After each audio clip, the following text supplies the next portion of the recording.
So we can see from here the main gate. Now the main gate itself wasn't built until 1944. It's of local granite, and the granite comes from up here. This is where the quarry was. I think we're still functioning until quite recently. I'm not certain of that though. The quarry was acquired by the museum in 2005. I was here once before, I think it was 2003. I can't quite recall though. No, this certainly wasn't here. I would have asked about it. Who actually owned it? In 1944, the quarry measured 400 metres by 120 by 80, if I remember rightly. And we can see here, I mean, that's pretty enormous. I mean, if you compare it to the quarry in Mauthausen, for example.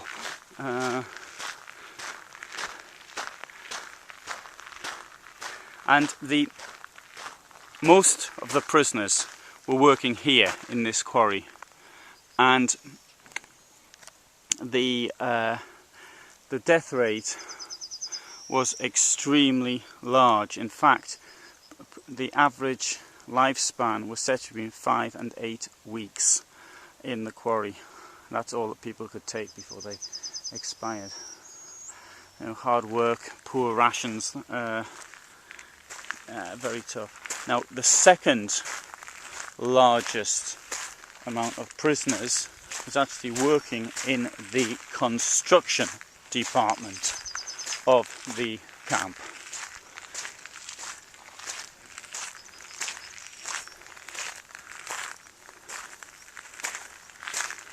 Unfortunately, because of the time, it's almost closing time. Yeah, I got here too late, and because of also because of the weather, which isn't too friendly, we're not going to see a great deal today.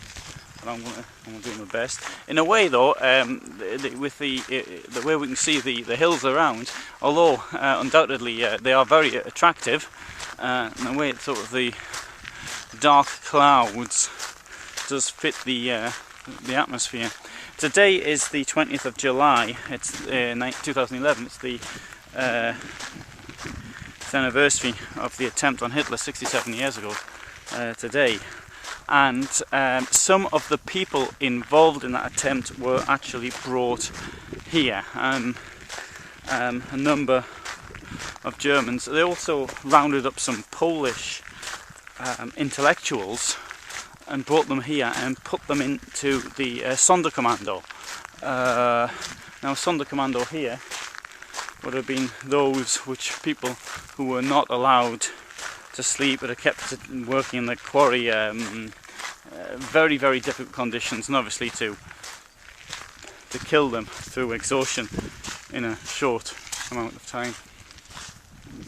Now, overlooking the camp here, we can see where the barracks were, and I don't rightly know what happened here to the barracks, but I'm assuming that the barracks themselves would have been chopped up for firewood and things like this. In the period when the war ends in 1945, you've got a population exchange, you've got people who, at the end of the day, these barracks weren't needed, so they just helped themselves to them. Other camps, for example, in Stutthof, you'd have a very similar situation where the camp was actually surrendered intact on the 9th of May 1945. And it was the locals who helped themselves to things. And I mean, by today's standards, I'm thinking, oh, that's terrible.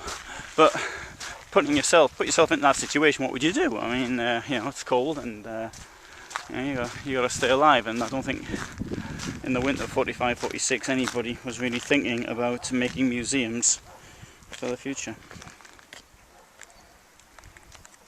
The camp was on the railway line between Jawor and Szczegom, and this allowed the granite to be exported from here.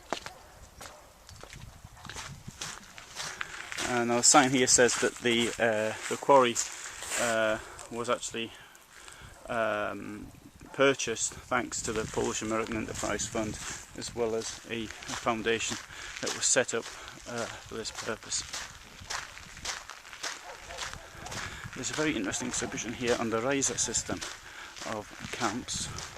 Unfortunately, I haven't got time for that.